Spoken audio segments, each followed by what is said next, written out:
come in. He slams India's this is the one, opportunistic purchases of Russian crude. These are the kind of articles which are coming out, and they are coming out every 3 hours, every 4 hours. So, and it's That's very, how you build a narrative. So it's very interesting yeah. to see, Tilak. Every 4 hours, Western media starts off from UK, from the US, chalta rahega.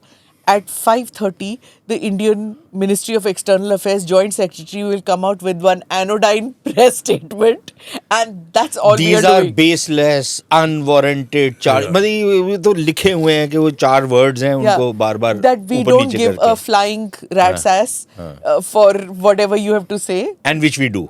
which we do. No, but listen, to be fair to the Western media, and I'm not a fan of the Western media, but the Western media has been pointing out the hypocrisy of the Trump administration on penalizing India and giving a free pass not only to China, but also to countries like Turkey and Europe. They have questioned them. The traditional media, or you're talking about No, I'm talking about the podcasters and not just the podcasters. No, podcasters have come out in support of it.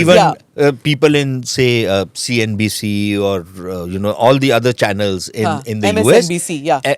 They have asked these questions. They've continued to ask why only India, why not the others, the CNNs, all of these guys.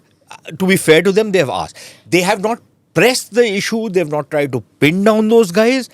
But they have asked those questions. But that's also because, to a certain extent, I'm being skeptical out here, but to a certain extent, because for them, Trump is enemy. So enemies are friend. So Trump ka enemy abhi India hai, so India That's ka one saath lag advantage jayega. that because Trump is a polarizing figure. In the US, very polarizing figure. So people left wing who are opposed to Trump will automatically look at India favorably. So there is that, of course. But also, the point which Shant had made earlier, and there is no denying it, that you need to get your media strategy up and running. Yeah. See, either you take the point of view that we couldn't give a damn, then don't. Then don't get upset by what the Western media says. Yeah. But if you do, then your media strategy, it has to be a 360-degree media strategy. You just can't focus on this press release which you mentioned, or one press conference a day.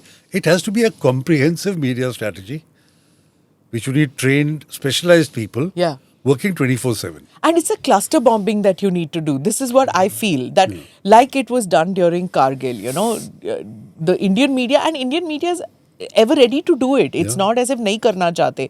Traditional media, social media wants to do it. On the Indian media, number one, you don't give instructions to the Indian media. Yeah.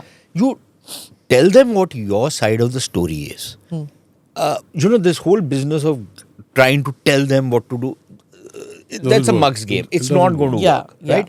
I think we need to be clear on that count. The second thing we need to be clear about what is the kind of messaging we want to do? What is the idiom in which we want to do?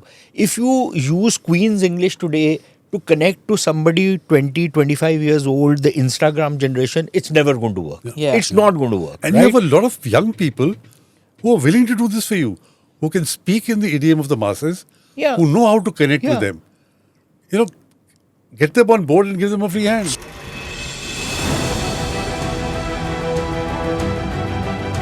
Namaste, Jai Hind. You're watching ANI podcast with Smita Prakash.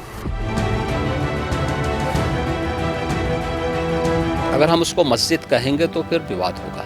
The issue is टूटा है क्या भारत? 400 पार का मतलब ये है कि संविधान खतरे में है.